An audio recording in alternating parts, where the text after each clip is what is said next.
John Wallace, I think it was cramp that was wrong with him, lying in the touchline. The ball is now going to be thrown in by Billy Anderson of Kirkcaldy. There cannot be a lot of time left to play. The ball going up and it going right through on to the Kirkcaldy side of the forwards. The ball is very tight, therefore a scrum resulting from that throw in.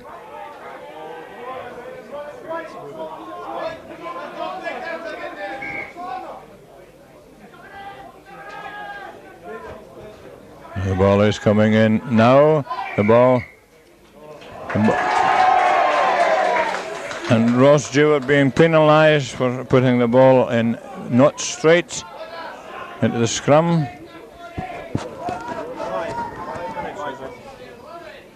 There is approximately 5 minutes to go now. And a kick ahead. Kick ahead. Kick ahead, narrowly missing touch, and the kick was charged down, which results in a line out taking place on the just on the 22 metres line.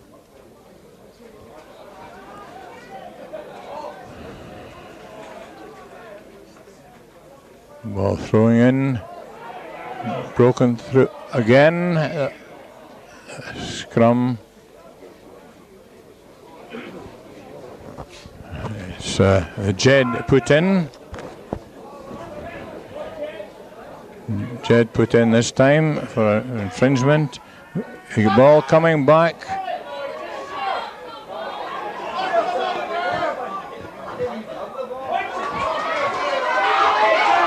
That's the way, following up. Touch getting between the ball and the attacking players. Scrum resulting. As I say, approximately 4 minutes now left to play in this very hard and keen game which has been on view this evening. Everybody enjoying themselves, the heat of the enthusiasm, and the backs getting through. Man and ball. Callum Brown kicking a nice ball ahead. A knock on resulting, and the ball getting back over. A free kick has been awarded to Jed Thistle. No wonder it was so obvious. It was even obvious from here that number 15, Andy Grant, pulling the ball completely under his body and lying on it, and no way.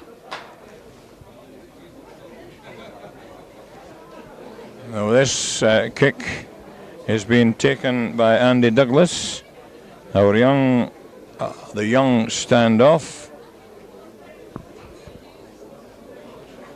He's a schoolboy international, as I said before, and it's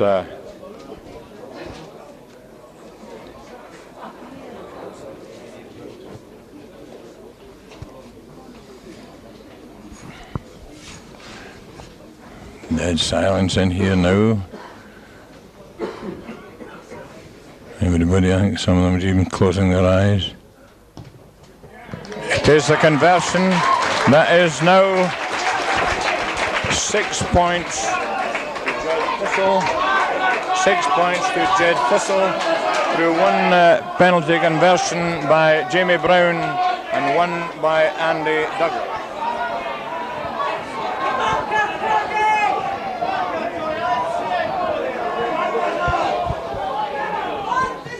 Approximately 3 minutes. 3 minutes to go. 3 minutes to go. That's it. The man 10 yards, 10 metres been awarded against number 8 for ungentlemanly conduct and sort of refusing to accept the penalty awarded against him. A lovely kick by Jimmy Brown with his left foot. Takes play again up to the 22 metres line on this side of the field in the Kirkcaldy half.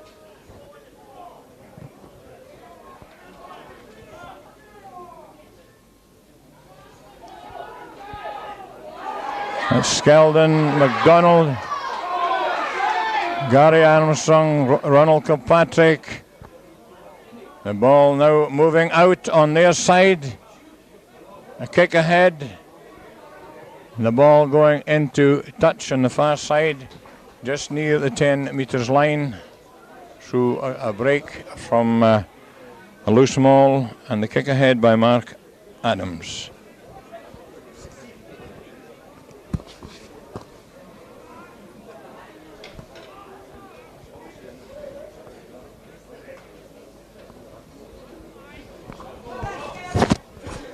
The ball back again, and infringement has been noticed by Alan Hosey.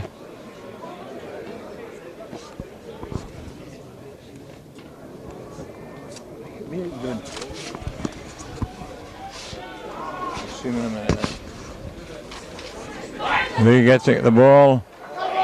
Kicked. Tom McCallum getting the ball and is rushing on there. Ronald Kilpatrick to Gary Armstrong to Mackay. Ball is lying very tight in there, very tight, and the ball is now moving. Armstrong, Douglas, Cook.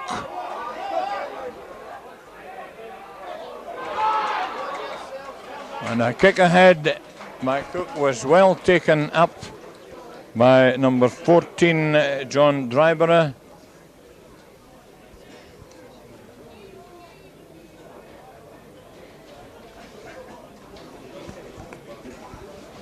Would you heard that?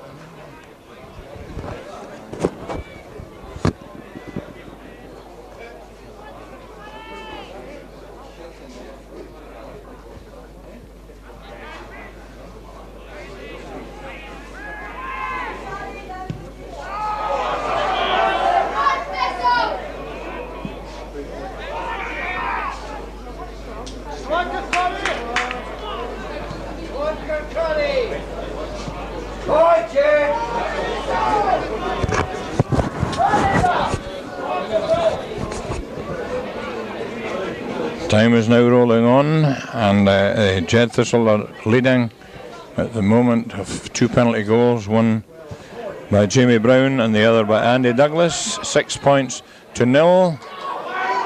But of course,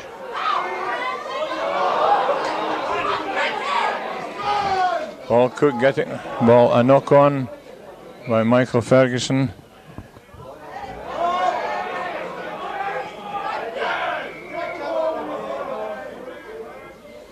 Penalty being awarded to them for resentment and ungentlemanly conduct on the part of one of the Jed Thistle boys. A kick ahead.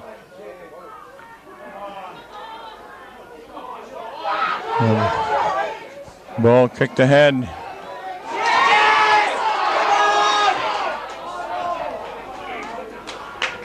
Kick ahead by Gary Armstrong, and the ball going into the opponent's side, number 11, which is Colin McKenzie, and which resulted in a kick, just a kick forward into touch on the just a few metres this side of the 22 line. The ball going back into the Jed Thistle forwards. Scrum, and it's Kirkcaldy's put in from the resultant scrum from that infringement.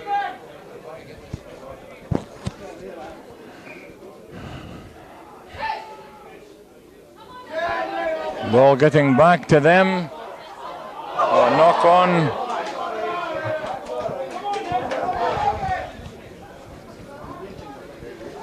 Knock on a result, scrum resulting from that. A knock on by number 13, which was John Thompson. Scrum, and Jed Thistle are putting the ball in.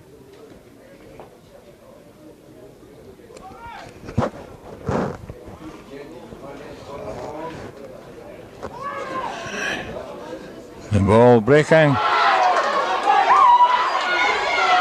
Alan Brown.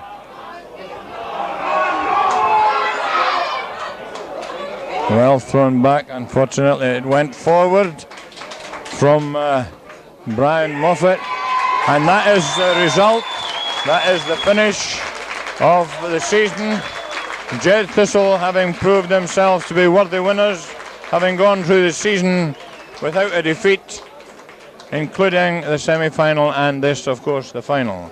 Looking around, we have the pleasure of seeing our SRU president, past presidents and things like that, George Burrell, and many more, as the man says, Will Kent faces. They have come here and support. It's very, very gratifying to see so many of the audience coming to support the young ones, because it's from today's youth that you get tomorrow's seniors. Two very well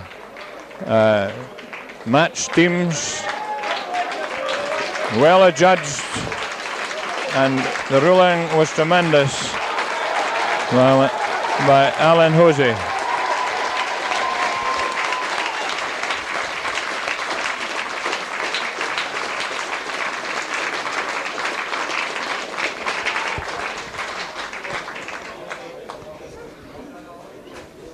Now the presentation will now take place to the captain of the winning team, which is David Hogarth. He's now receiving the cap.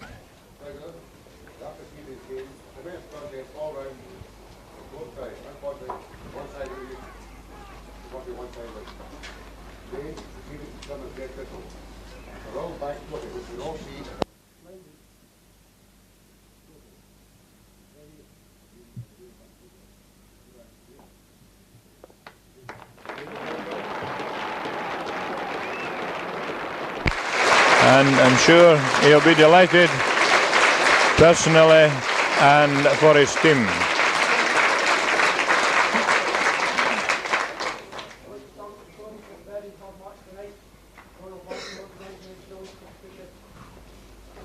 Everybody in the squad, not just the 15 on the pitch tonight, everybody at trains throughout the season has played.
Particularly the 15 boys who you now see in the front with the blue and white hooped jerseys on.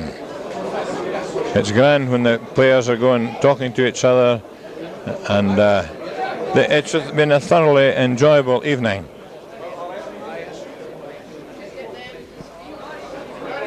Well, no speak. I'll get them after doing. We'll get them doing. Enjoyed it as much as we have. Thank you very much indeed.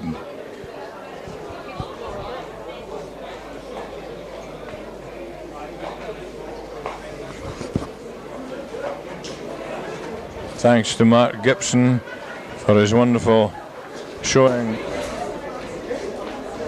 Sort of getting ourselves ready now for a photograph.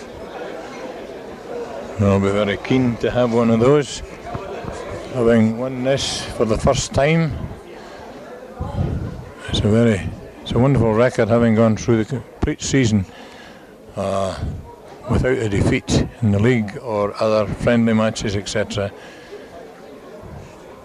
It's rather pleasing to see that David Hogarth, the selected